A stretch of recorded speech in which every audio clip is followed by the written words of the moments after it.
face remembered burns a beacon bright and clear, guiding hands and hearts and spirit into faith set free from fear.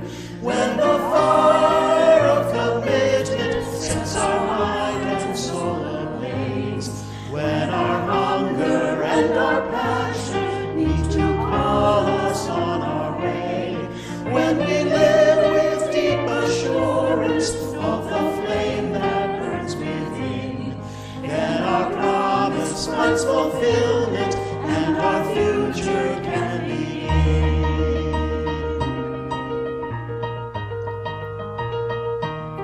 From the stories of our living rings a song both brave and free, calling pilgrims still to witness to the life of liberty. When the fire of commitment sets our mind and soul ablaze, when our hunger and our passion need to call us on our way, when we live with deep assurance of the flame that burns within, then our promise finds fulfillment and our future can begin.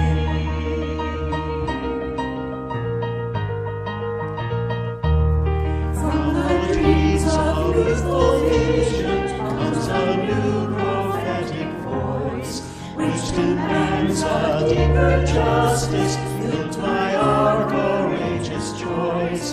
When the fire of commitment sets our mind and soul ablaze, when our hunger and our passion need to call us on our way, when we live with deep assurance of the flame that burns within, then our promise finds fulfillment and our future can begin.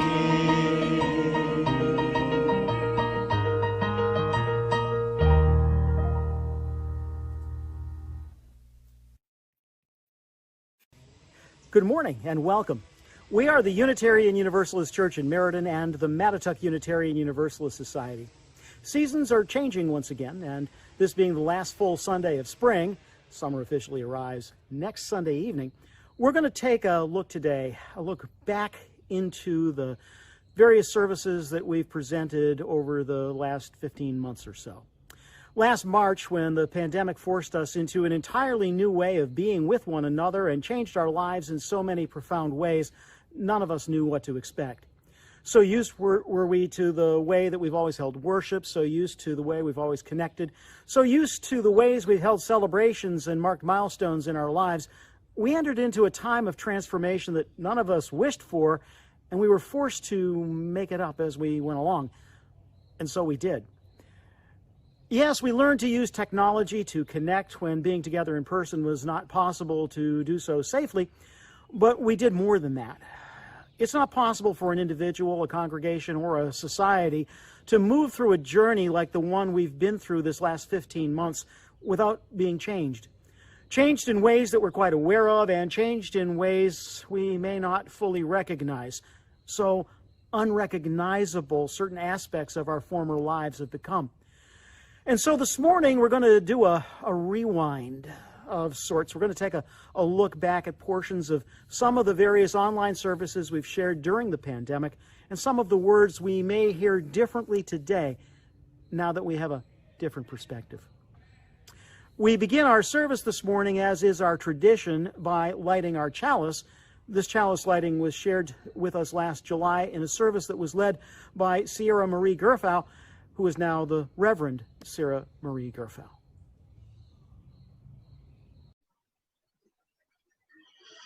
Good morning. It is good to be together. I'm Sierra Marie, and I invite you to settle into your seats, to shift if you need to account for any discomfort in your body, and find a breathing rhythm that is most comfortable for you.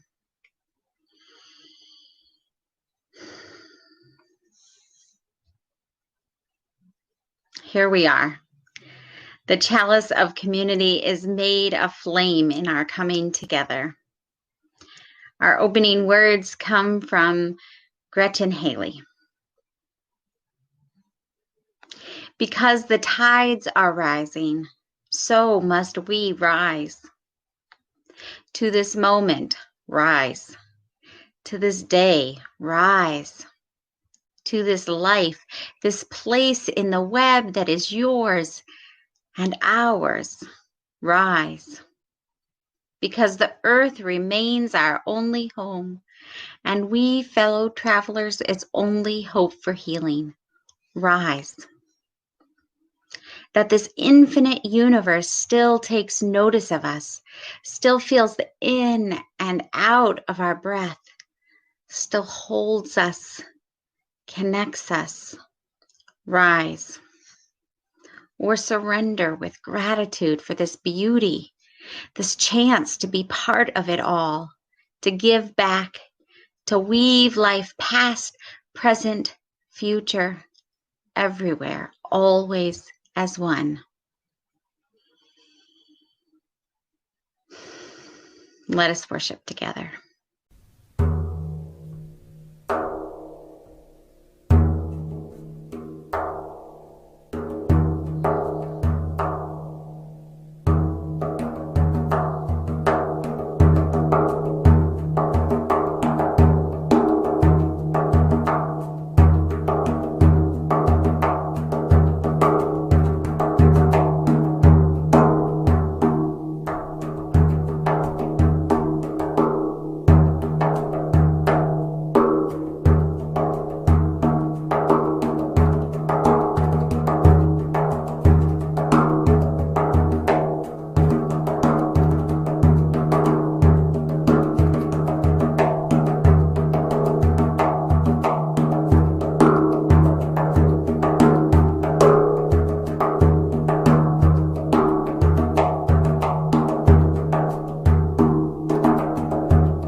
A regular segment in both the Mattituck and Meriden congregations, as in the case of many Unitarian Universalist communities, is a segment variously known as a time for all ages, a story for all ages, or something similar. In our pre-pandemic reality, it was a shared moment where young people were present at the beginning of the service, and the idea was to have content meaningful for everyone. As pandemic restrictions relax and we look forward to being together again, this in-person tradition will likely evolve still further as we examine new forms of communal worship that span generations. Picking one of the stories out from the many that were shared over the last year was difficult, but one stood out for its creativity and its universal message of the music present within us and all around us if we but listen. This is Hobie and Misty Lewis sharing how Coyote lost his songs, music, and dance, and it was part of our service on the 3rd of May last year.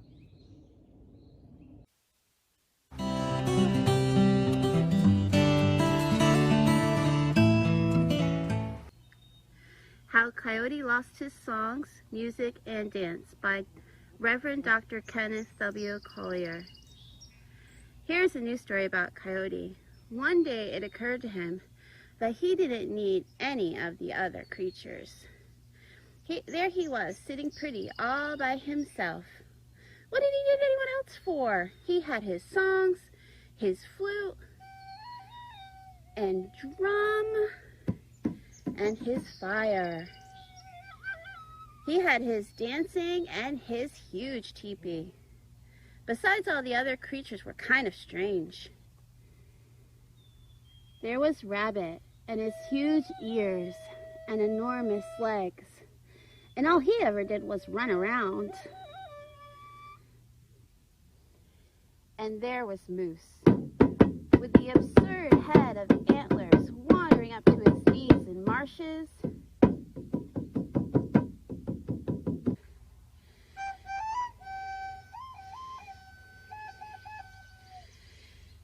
and there were all those pesky birds flitting around, twittering, and never letting Coyote nap. Ridiculous!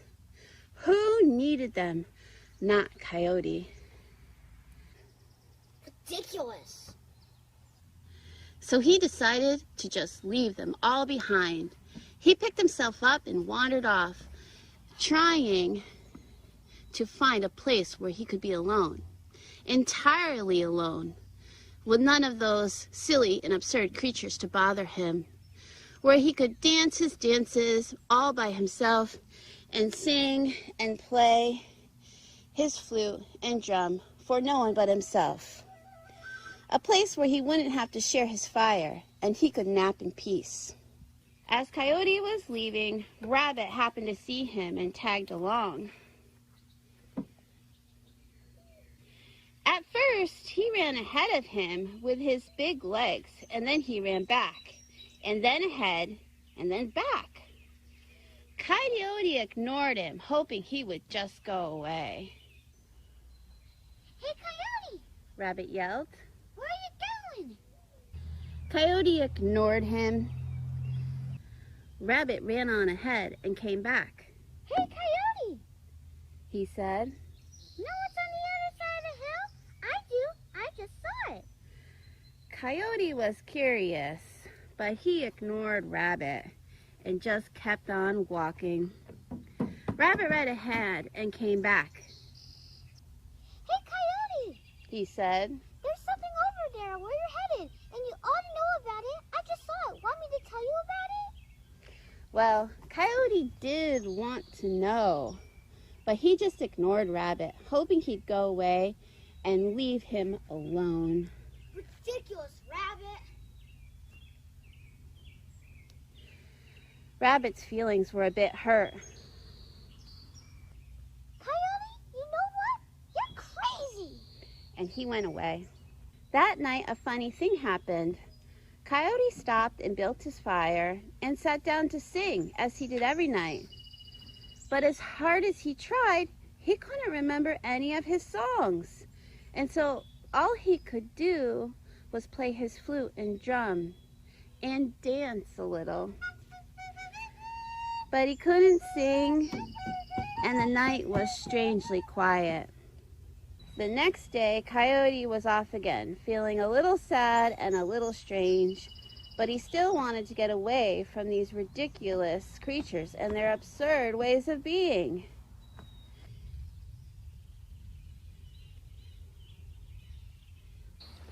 Before long, he came to a marsh. It was so wide, he didn't see how he could go around it, and shrugging his shoulders, he started to go through it. Pretty soon, he ran into Moose,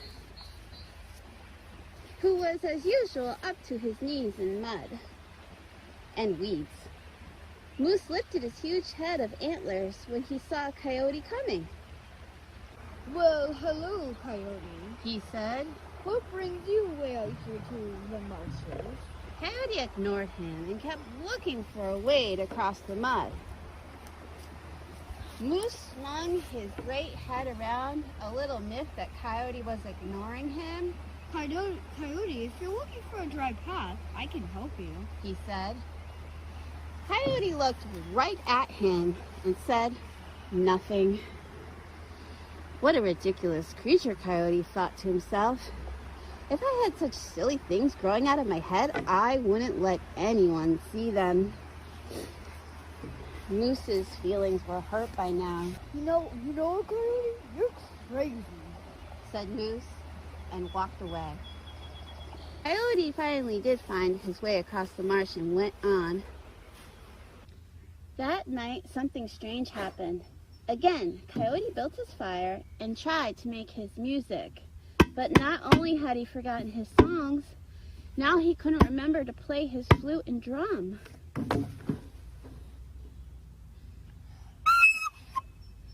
All he could do was dance around the fire. And that night was frighteningly silent. The next day, Coyote was really upset and a little afraid, so he decided he would get away from all these silly creatures. He set off again. This time he came to a little stream that flowed down out of the mountains, and along its banks were bushes and flowers, and it was beautiful and still and cold. And since he was thirsty, and a little tired, Coyote took a long drink and sat down and decided to nap.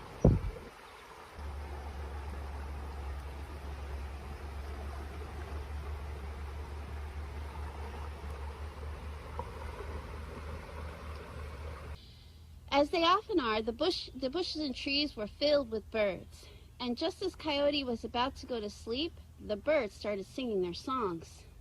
This was exactly what he wanted to get away from. It made him really angry that the birds wouldn't let him sleep in peace, and he was a little afraid and jealous that they could sing and he had forgotten his songs and even how to sing.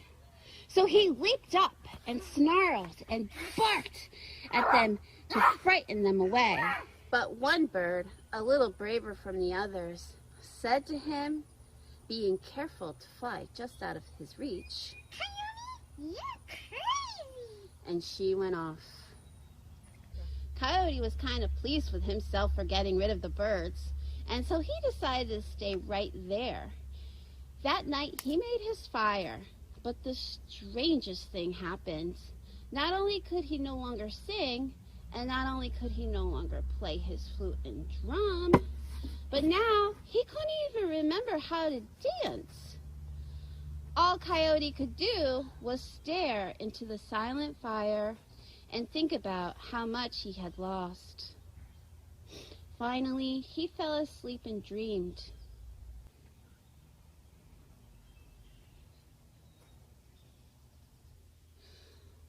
White Buffalo Woman appeared in his dream and asked him why he was so scared and sad. Coyote explained that he had lost his songs and music and dance. He didn't know what to do, and he was afraid that he would also lose his fire. White Buffalo Woman asked him why he was out there all alone. Coyote explained that he was tired of being surrounded all the time by those silly creatures who looked strange and acted strange and lived such ridiculous lives.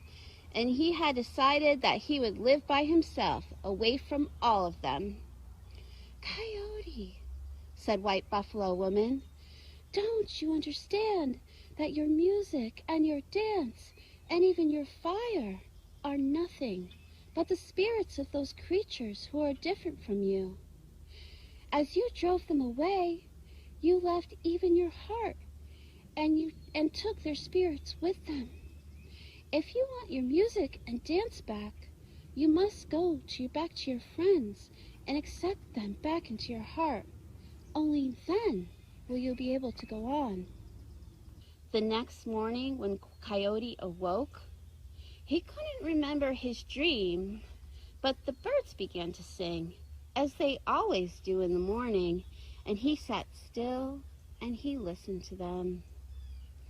And then he began to go back the way he had come.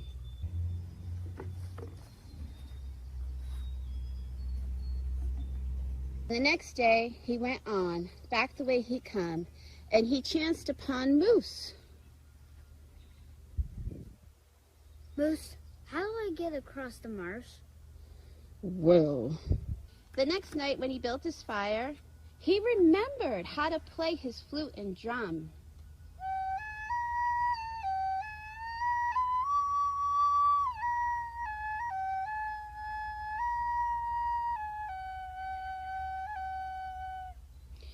And the night was not so lonely. And the next day, he still went back the way he had come and suddenly ran into Rabbit. Coyote and Rabbit ran and played and had a good old time.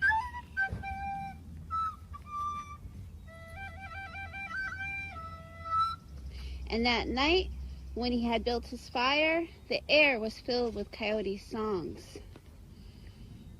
And never again did Coyote forget how easily he could lose his music, his dance, and even his fire.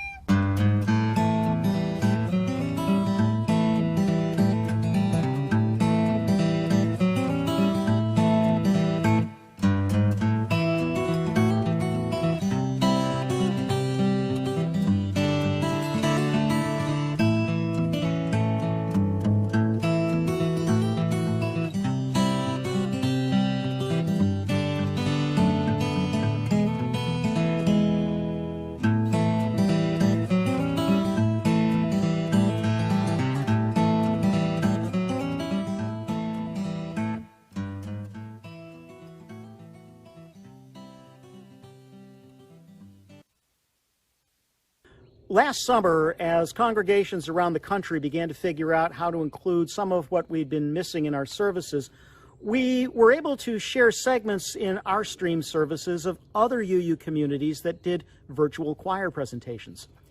In a typical virtual choir, a musician records an accompaniment track on a piano or other instrument, and then sends this off to choir members who listen to that track on their earphones, and then using an iPhone or an Android or a tablet or whatever, record a selfie video of themselves singing the song. Then those songs get sent back to the producer who knits them all together, and voila, you have a virtual choir. Well, after a few months of sharing these recordings from other congregations during our services, we decided to try our hands at doing this ourselves, and thus was born the UU1 Virtual Choir, which has been a blessing of this difficult year that we hope endures as we emerge.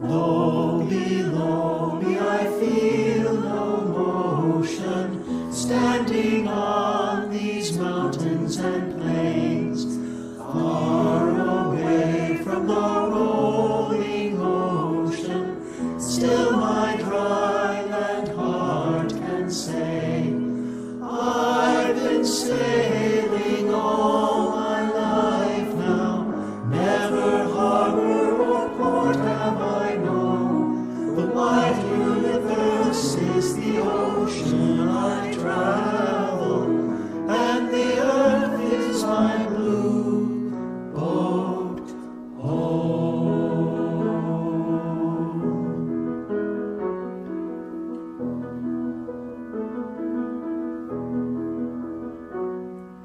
Sun my sail and moon my rudder, as I ply the starry sea, leaning over the edge in wonder, casting questions into the deep, drifting here with my ship's companions, all we kindred pilgrim souls, making our way by the lights of the heavens in our beautiful blue boat home.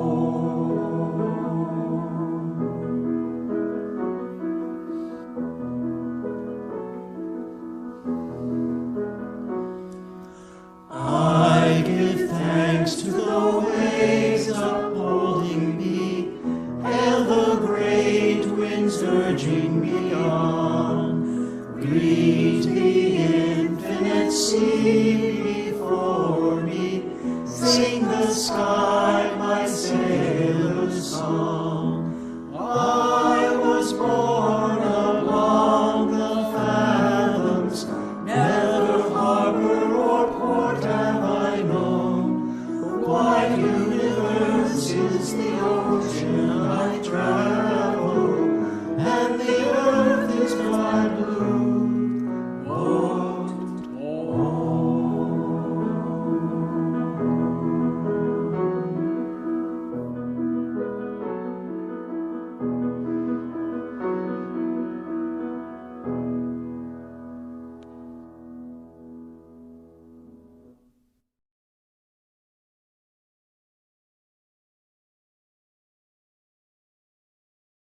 Unitarian Universalism arose from the Protestant religious tradition, and although our understanding of faith may have evolved, our communal services retain much of the same form and format as those of more traditional Christian churches.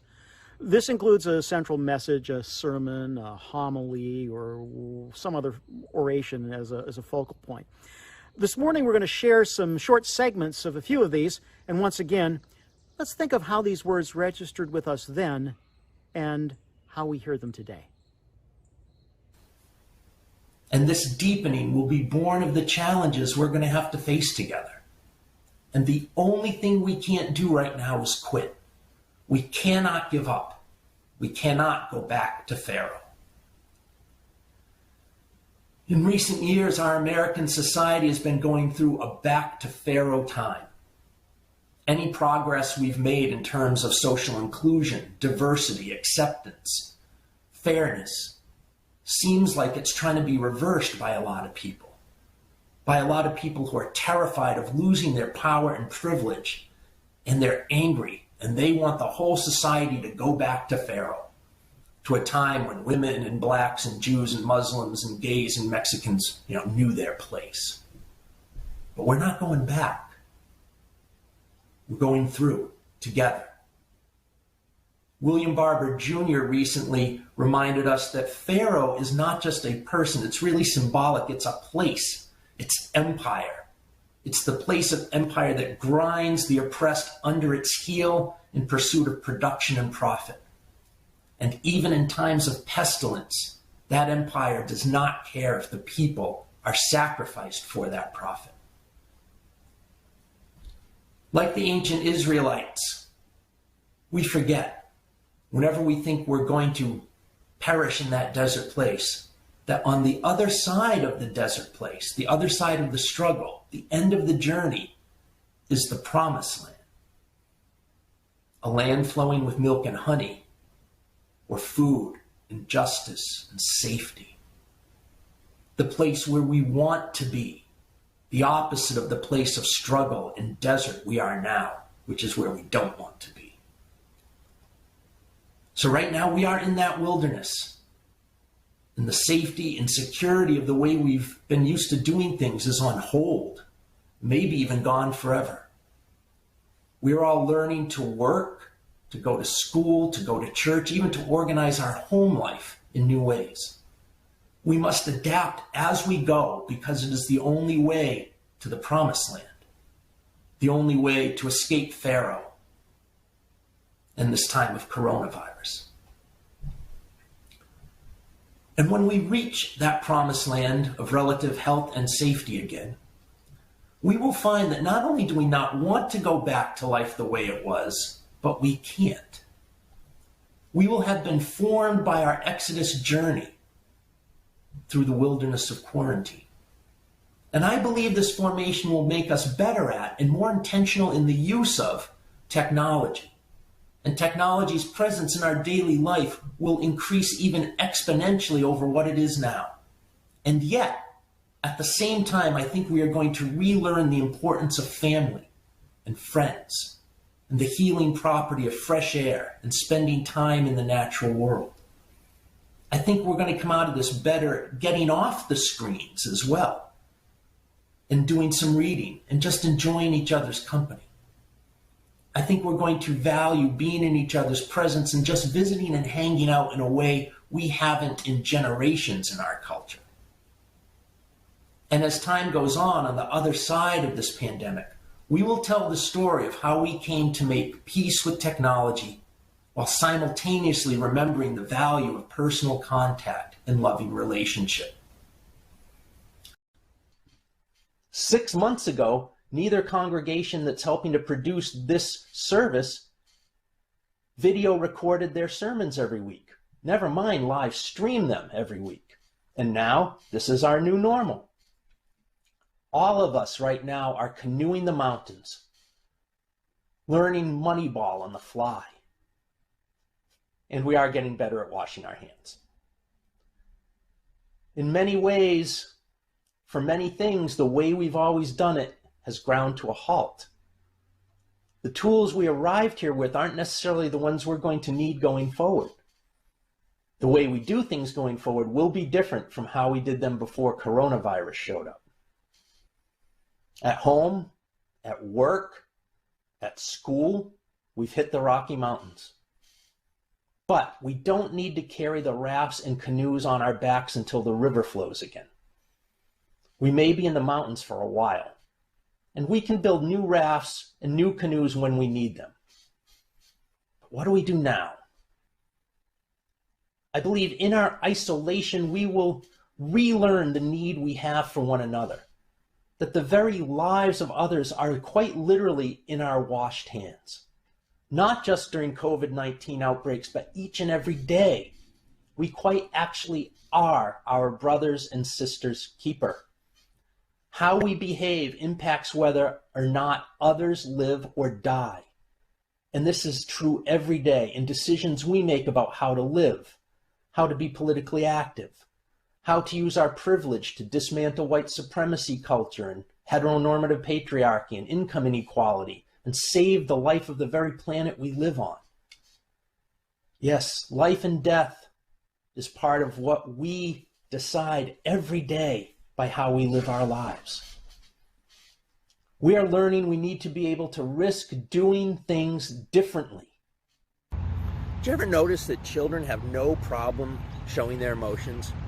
Children have no problem crying and wailing when they're sad or frustrated or angry. No problem laughing right out loud if they're happy or things are going well.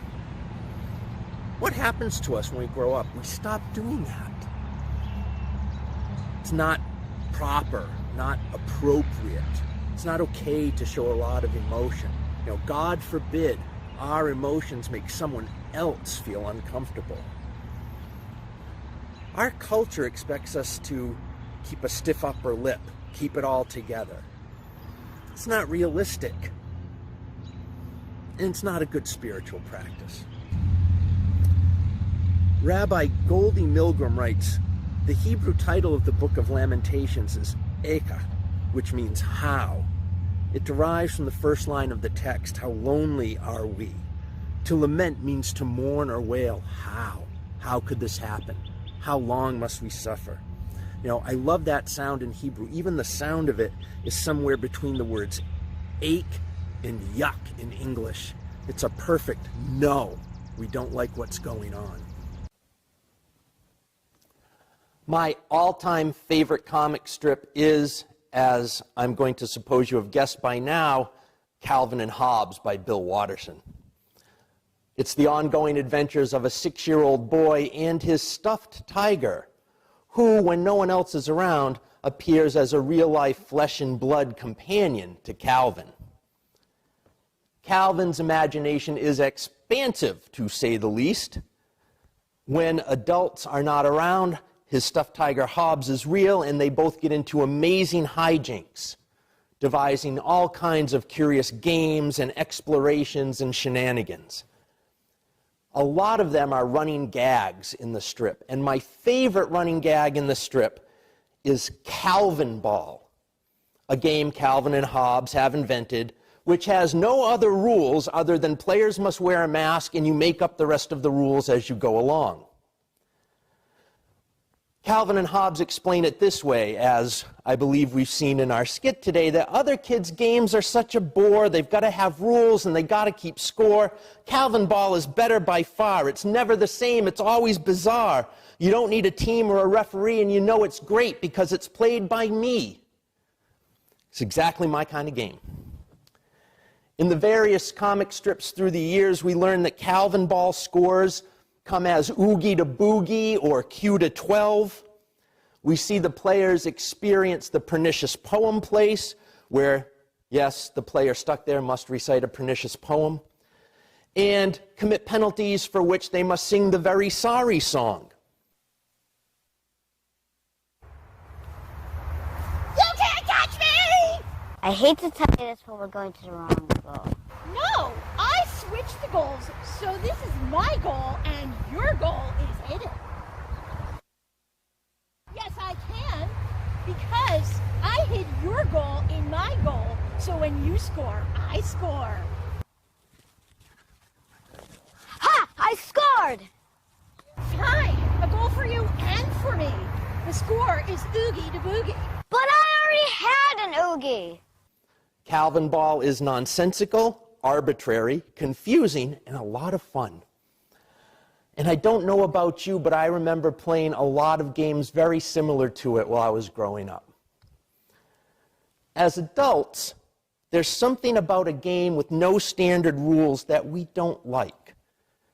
As human beings, we like order and we see patterns in things.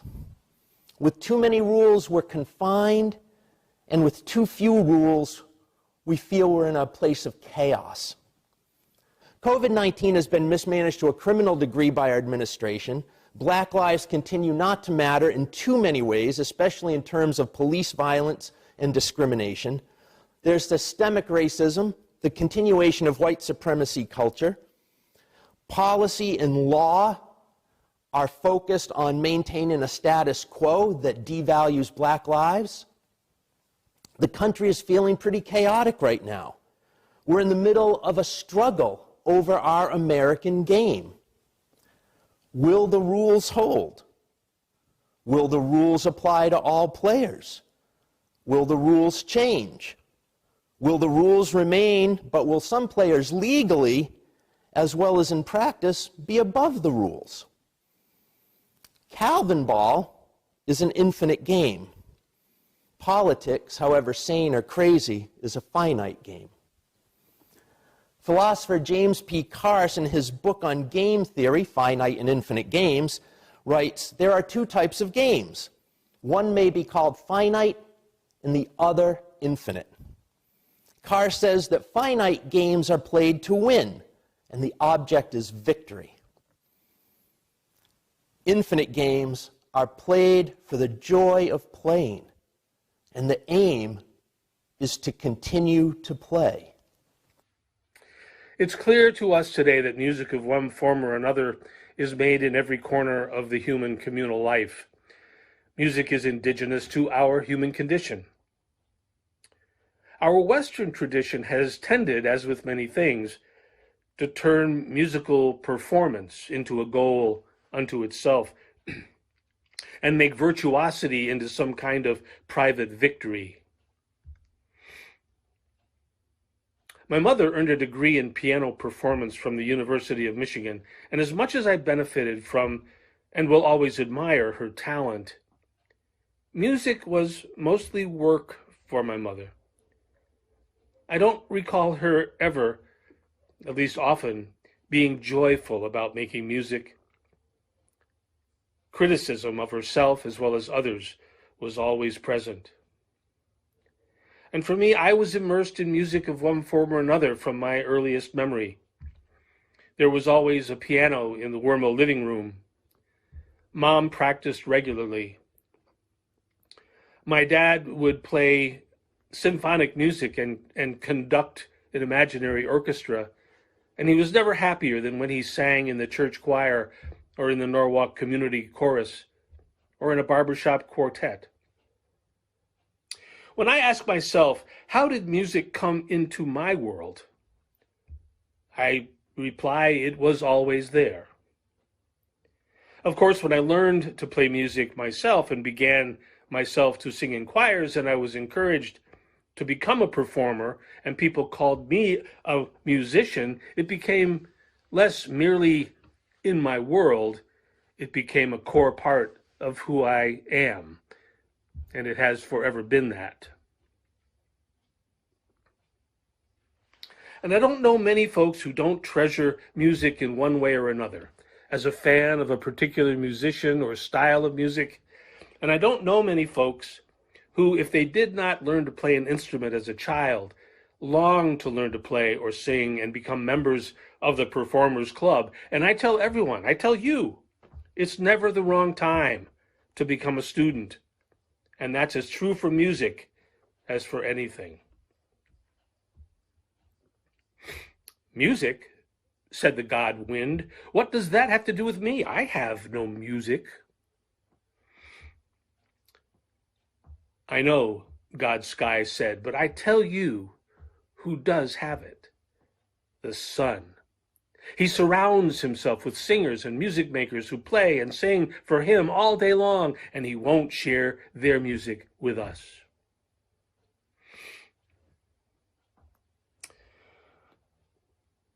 I admit I've never been a fan of the music business. I'm less critical than I once was. But the hyper-commercialization and hyper-professionalization and ubiquity of music in everywhere and commercials creates barriers between the art and the people. I took up drumming and drum circle facilitation largely because it was egalitarian. It was available to everyone at little or no cost and little or no specialized training. It opened up many to the gift of rhythm that exists in every one of us. And people could do it together. And there weren't any wrong notes. These days, I understand ukuleles are becoming popular in the same way.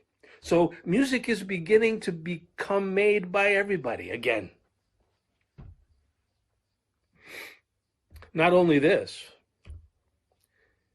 Paul Winter, the jazz saxophone player, demonstrated that whales and wolves and elk and other critters are all part of the choir, part of the orchestra. Ambient human music is being recorded in concert with nature's own sounds. One can even imagine the whistling of the wind might have found a way to whistle along with the musicians he carried back from the sun to the earth. Living through the pandemic taught us that if we want to and need to, we can do things very differently. We need to take this attitude with us out of the pandemic and not be afraid to create a congregational life for ourselves that gives us what we want and need in order to create a vital and energized future. We live here in a fantastic moment in between before and after, in between old and new, between limits and possibilities. Let's take advantage of it, like the Israelites who came out of Egypt, to imagine what possibilities they might create and become as a free people.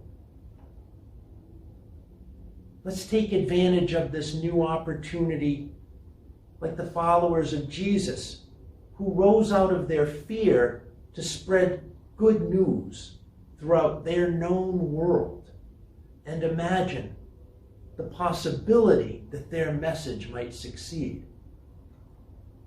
We are the ones we've been waiting for.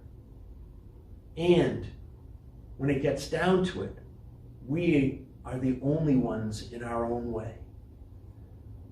Let's take this time after pandemic. Let's find out what we can possibly become.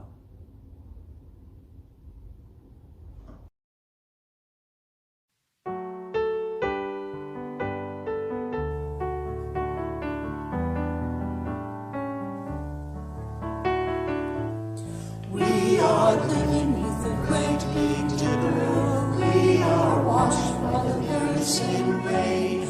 We are swimming in the stream together, some in power and some in pain. We can worship this ground we walk on, cherishing the beings that bring the bayside. Loving spirits will live forever. We're all swimming to the other side. I am alone and I am searching, hungering for answers in my time. I am balanced on the brink of wisdom.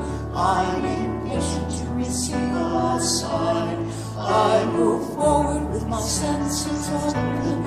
Imperfection to be my crime. In humility I will listen. We're all swimming to the other side. On this journey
I invite you to sit where you are, to settle yourself, to feel a little bit grounded to the floor, through the floor to the earth. I invite you to breathe deeply and slowly and be present to yourself, your heart, your mind, and everyone who's joining us in community through this service via internet.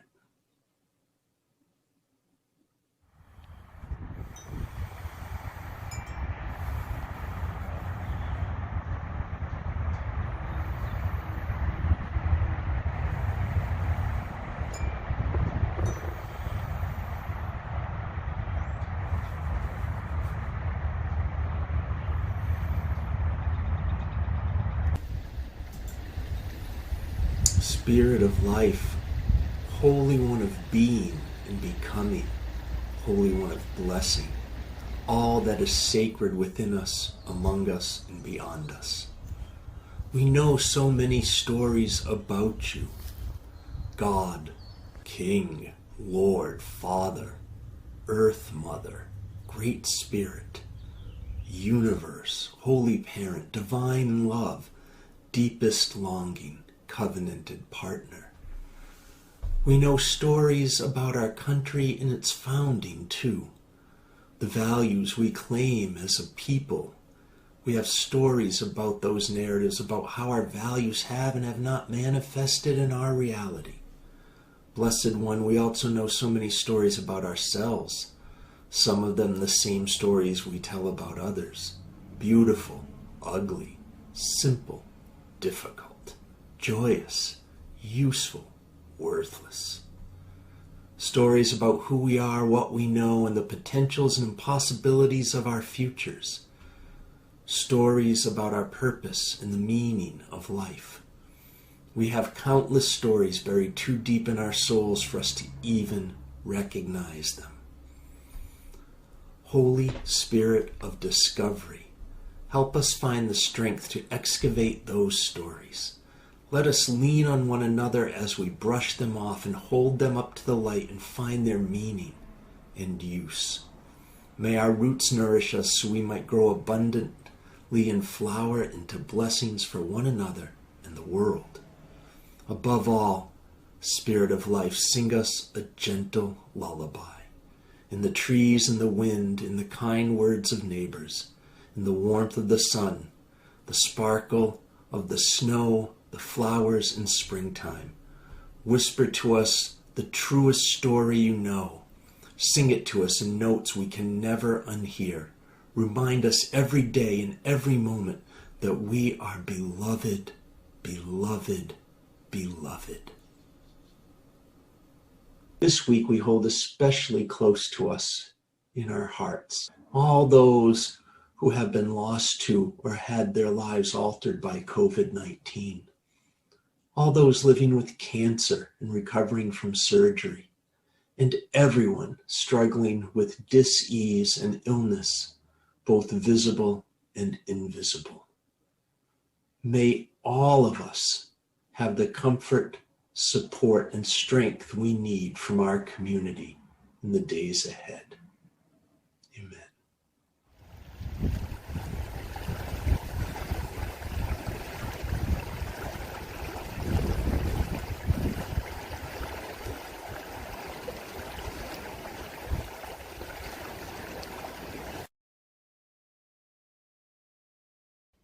One more step, we will take one more step, till there is peace for us and everyone will take one more step. One more word, we will say one more word, till every word is heard by everyone who'll say one more word. One more prayer, we will say one more prayer, till every prayer is shared by everyone. We'll say one more prayer.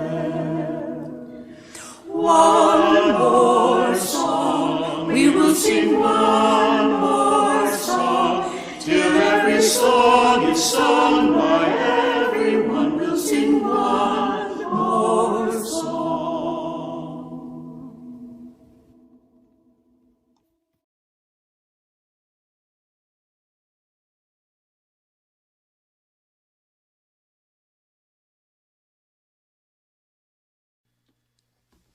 Our service may be drawing to a close, but there's always coffee hour. Please pour a cup of your favorite beverage and zoom on in. Join us for coffee at go.uucentralct.org/coffee. That's go.uucentralct.org/coffee. We'll see you in a few minutes. We extinguish this flame, but not the light of truth, the warmth of community, or the fire of commitment. These we carry in our hearts until we are together again.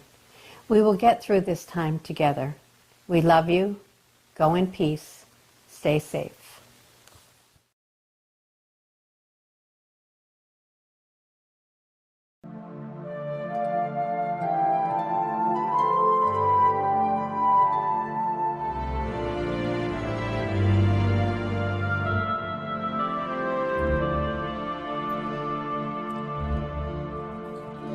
My blood doth rise in the roots of yon oak, her sap doth run in my veins. Boundless my soul, like the old sky, where the stars forever have lain. Where the stars, where the stars, where the stars forever have lain. My hands hold the weavings of time without end, my sight as deep as the sea, beating my heart as the measures of old that have lost eternity. That above, that above, that above eternity. I feel the tides as they answer the moon, rushing on a far distant sand, bringing my song as the wind of my breast, and my love was over the land.